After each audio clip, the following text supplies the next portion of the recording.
আউলিয়া বানাইছে। তাহলে আমি কিবা ভালো কাম করছিলাম, আল্লাহ তারই বিনিময় বানাইছে। আমি ওদের সাথে আমি আইসি না দই খার। আমি 4 বছর ধরে 1 গ্রামে ভিক্ষা করি। কুরকা আঁশ কুরকা ছাগল যা আছে আমাকে সব আটকে দেয়। আমি তো দোকান দেওয়ালা করলি গেলে কোন বেলা গেছে বিক্রি দিন না। আমি আটকে 8টা পর্যন্ত ভিক্ষা করি দই খার। না দান খরচ করলে আয়তের দিন নেই, হ্যাঁ, যে দান করবো আয়তেই করা যায়। যারা বুঝবো তারা দিব, আর যারা বুঝবো না দই খার মানুষ দেবো। মেসাল মানুষের নেই একটা কথা কয় না। সারালম ভাই করে বাড়ি হচ্ছে, বাড়ি মারি দিচ্ছে। আমি আল্লাহর তরফ থেকে আছি।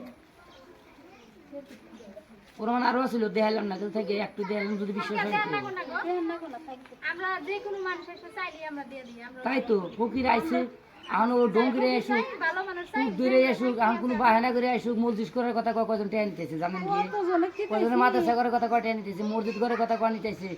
এখন ওয়াক তো আমরা দিতেছি ভালোর জন্য, ও যদি আর মসজিদ করে না দেয় ওরা আমাদের দেয় না, আমরা এটা ভালোর জন্য দিচ্ছেন যে স্বভাব পাবো, আল্লাহ নেকি পাবো।